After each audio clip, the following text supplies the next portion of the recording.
Number 5 on the list, Josh Allen.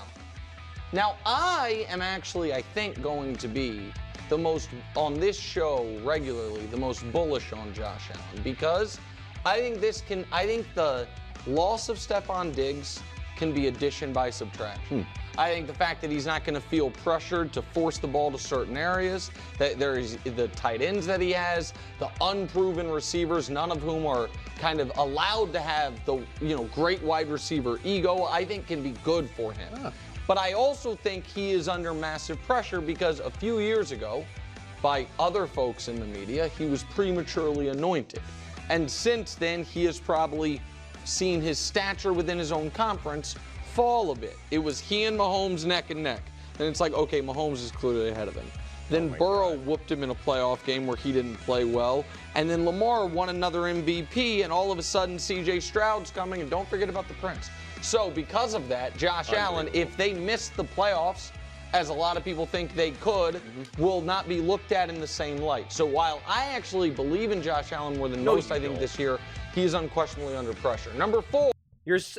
That is ridiculous. He has been saying that Josh Allen is in trouble because their roster is not good, their coaching is bad, that they have no pieces. Like, he's been saying that this team is going down, down, down, down. And so it's like, to put that pressure on Josh Allen now is insane. He's trying to set Josh Allen up for failure, is what he wants to do. That's why Brew keeps saying this team is a soft rebuild. They're in a soft rebuild, So he wants to be. And this idea that Josh Allen's stock is falling, only in people that are super biased. Only people that want to keep elevating Patrick Mahomes. And you can elevate Patrick Mahomes without trying to bring down Josh Allen. Josh Allen has not had the luxuries that, say, a Patrick Mahomes has had. I've made so many videos on this, and I hate the idea of constantly repeating myself. A lot of these shows constantly repeat themselves, so it's unavoidable because you can only talk about so many things again and again and again. But I don't want to just keep saying those same things again and again and again. But it's just, I just don't think that's fair, right? Like, again, under the most pressure, and I know that he has, because when I was queuing up this clip, he has something about the Philadelphia Eagles and Jalen Hurts, which I'll address after he says it. But it's going to be a very similar take because he doesn't even see Josh Allen's, the Bills, having a top roster in the NFL. So then what the heck do you want Josh Allen to be able to do? If you don't even think that they have a top roster in the NFL, and they don't have a top coach in the NFL, why do you think that Josh Allen should magically be able to just have like an MVP year, a great year, get him deep into the playoffs, win some games? Like what? I don't understand. And if he gets them into the playoffs, but then they lose, then they're still going to blame Josh Allen rather than see it as an accomplishment. And before you say, well, Patrick Mahomes, he thinks that the Chiefs have a top roster. He went through the list and named all the reasons why. And it wasn't just because of Patrick Mahomes. It was because of Travis Kelce. It was because of the defensive pieces, saying that they have the best defensive player in the entire NFL. Okay? So, like, obviously that means that roster is great, not just because of Patrick Mahomes. So no. Stop with the nonsense that Patrick Mahomes is just carrying a group of ragtag bunch of guys. So it's just absolute nonsense. And unfortunately, I'm probably going to say very similar things about the next quarterback because I think he's number 4. But like I said, I didn't watch this clip. I just, queued it up. 4, Jalen Hurts. There you go. Now, so much of the scrutiny has been on the coach there. But if we remember the last time the Philadelphia Eagles had a coach-quarterback combo that early on in their partnership made a Super Bowl together, neither lasted in that city more than a couple years past that, the coach nor the quarterback. And for Jalen, he doesn't need to get them back to a Super Bowl this year.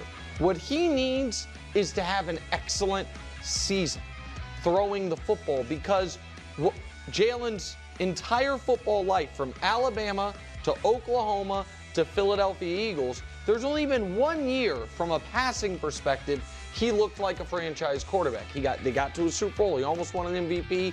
He got paid off that year.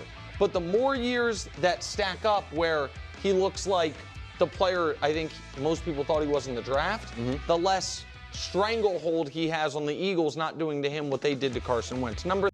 Okay. This I want to address, and I actually have another clip that I think that I'll be recording today as well. It's about the Eagles.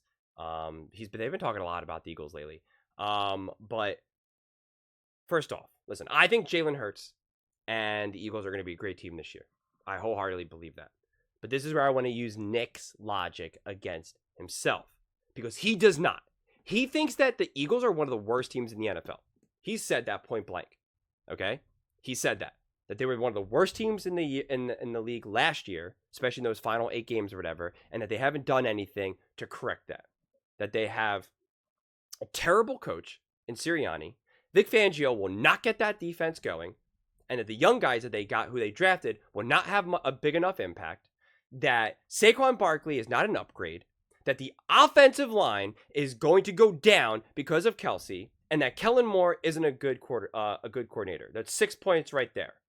So then why, if those things are true, if all those things are actually true, which again, I'm not saying they are, but if all those things are true, why would we expect Jalen Hurts to be able to overcome all that?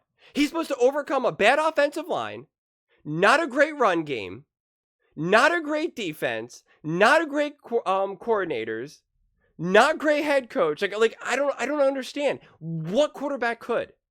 Because what he's essentially painting the picture then is that it's essentially like the Carolina Panthers, the New York Giants. Like, so then who's going to succeed under that? No quarterback's going to succeed under that. Not even Patrick Mahomes, as I just kind of stated when I was talking about Josh Allen. So you can't say that those quarterbacks are under pressure. If anything, if that's what Nick Wright truly believes in his heart about the Eagles, then if anything, those should be reasons why Jalen Hurts is unable to reach the levels that, to show that he's a franchise quarterback. That's what it should show. Those should be not excuses. People love to say, oh, it's an excuse. Sometimes excuses are reasons, actual logical reasons. So it doesn't make sense that he's drawing those conclusions, that he's saying that these are the reasons why, and then drawing the conclusion that Jalen Hurts is under pressure. Doesn't make any sense. It truly does not make any sense. And if you want to say, well, Jalen Hurts should be able to overcome that, if you can overcome that, then that means like you're just like a top 1, top 2 quarterback in the entire NFL, and you are fighting for like GOAT status. That you are just a beast. Is that the standard that we're using to see if someone's a franchise quarterback or not? If they're considered to be a great quarterback or not? They have to overcome bad defense, bad coaching, bad offensive line, bad run game. Just bad, but yet they're somehow supposed to just ball out. It makes no sense. 0 sense. For 3, Wilds has got Tua Tagovailoa. So Tua now has gotten paid. He has the best weapons, arguably, of any team in his conference. They have 3 outstanding running backs. Outstanding might be too high for the rookie. Is it Jalen Warren, the kid from Tennessee? But he's had an excellent camp. Obviously, A-Chain was great last year. Mostert's been great there.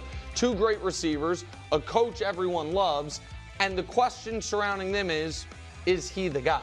Now, they paid him, so they think he's the guy. In the general media, Wilds and Acho, I think, are the only 2 people with big microphones that really believe in Tua.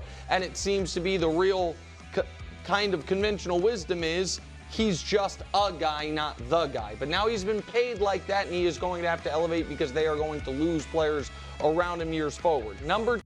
Okay. This is where these segments are crazy because it's whiplash, right? Because I think he's so insanely wrong about Josh Allen and Jalen Hurts. But I agree with what he's saying about Tua.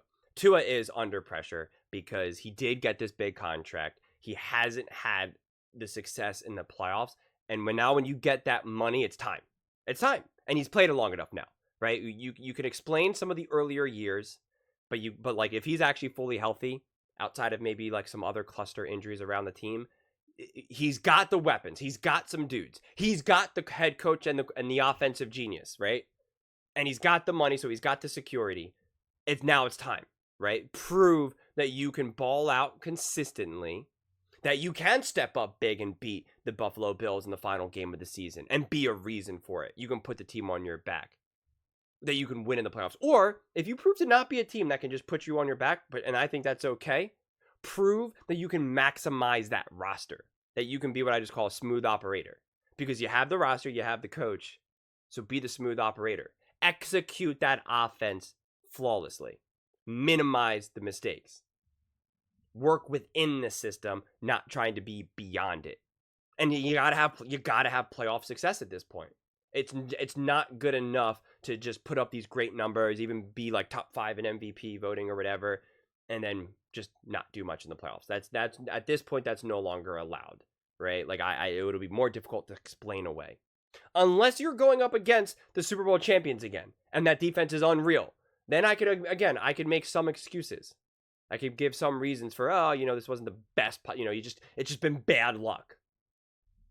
Because who knows, if the Miami Dolphins get to play the Bills at home or something, or even the Chiefs at home, just any not extreme, like 10 below, whatever the heck it was, then maybe the Dolphins can win. And if their defense wasn't decimated, maybe that puts the Dolphins, I don't feel like we've never gotten the actual chance to really see what Tua can do in the playoffs in just more like average conditions.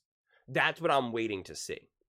So I do think that there's pressure if to get into, especially if they miss the playoffs.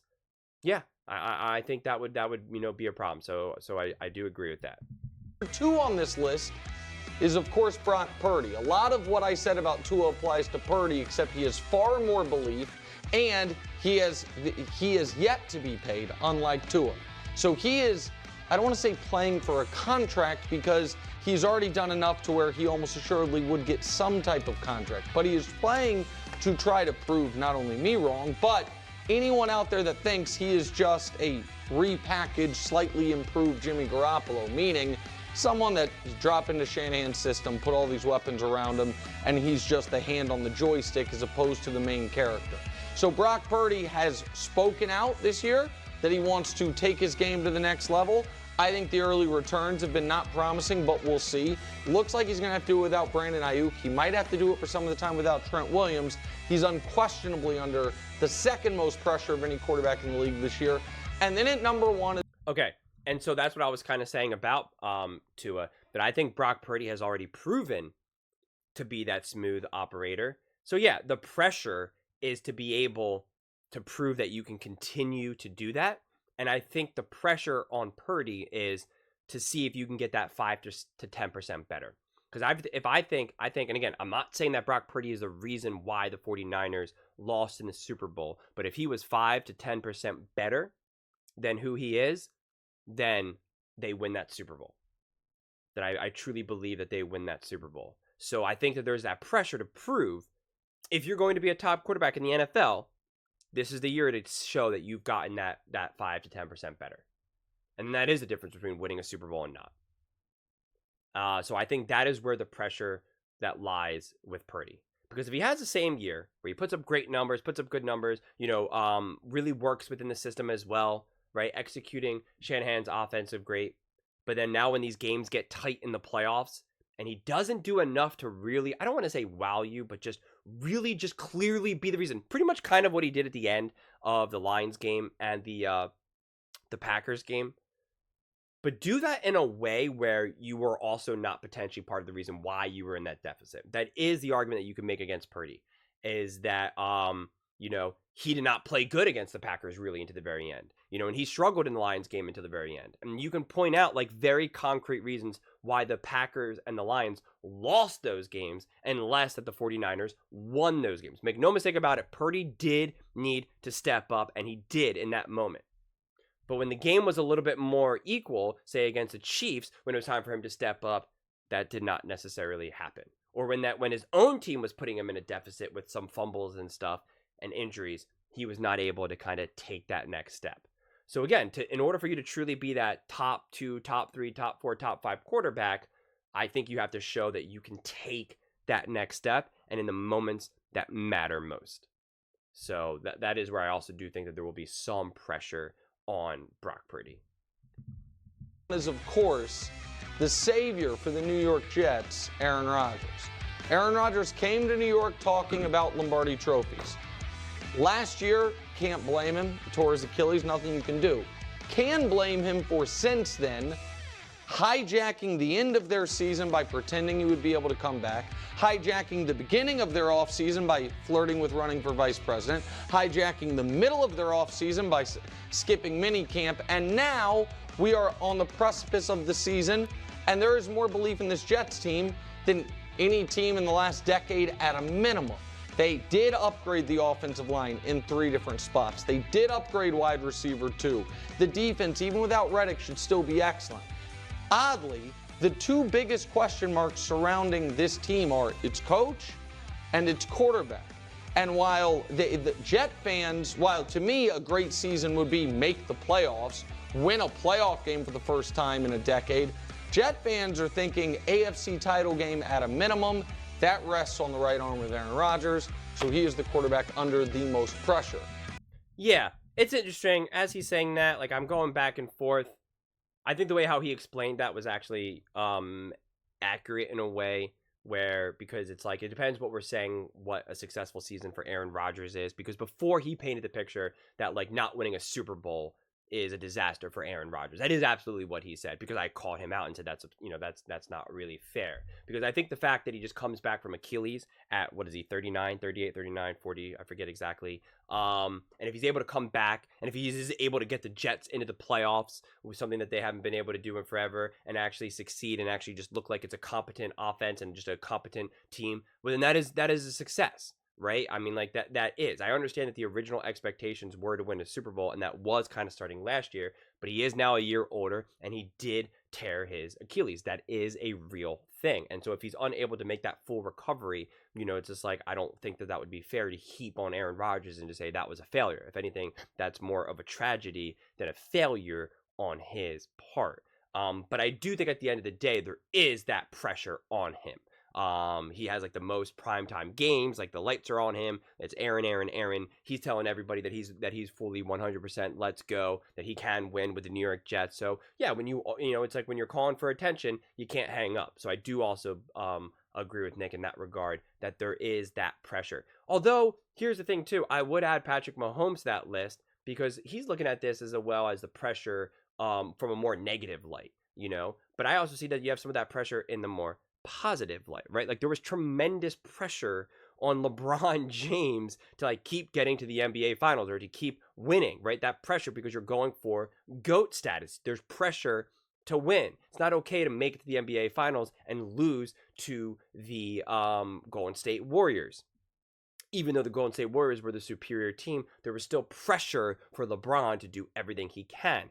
If Patrick Mahomes is going for GOAT status, then there is pressure on him to three-peat. Not to mention, if Patrick Mahomes had a down year last year, and everyone said it was because of the offensive weapons. Well, now they seemingly should have corrected that, so therefore his numbers should be back higher. And if they're not, well, then that's him underperforming. Like any other quarterback that has a down year, we then always put that pressure on them. Now, granted, they won the Super Bowl, right? So that definitely then helps kind of alleviate that pressure. Whereas if the Chiefs didn't win the Super Bowl, I'm sure then there would maybe be more pressure on Patrick Mahomes to prove that down year was more of a fluke.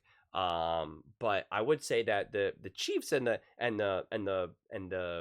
Patrick Mahomes, you can make the argument that they have the most amount of pressure to kind of get that three-peat. And when you're seen as the GOAT, if they lose, I'm trying to think in a situation where Patrick Mahomes and the Kansas City Chiefs can lose, and it wouldn't technically hurt Patrick Mahomes, because Patrick Mahomes right now, what makes him so special and what makes him so larger than life, and even what Nick Wright keeps, juicing up, is that he is essentially pure perfection, right? Like Nick Wright sees the Kansas City Chiefs winning the Super Bowl every single year. He believes they're going to win the Super Bowl this year. So if they don't make it to the Super Bowl, if they get to the Super Bowl and lose, then it's like, what happened? Did Patrick Mahomes not play good? Did another quarterback outplay him? Because then that kind of shows Patrick Mahomes isn't perfect. Patrick Mahomes can't overcome everything. Patrick Mahomes can't win every single Super Bowl.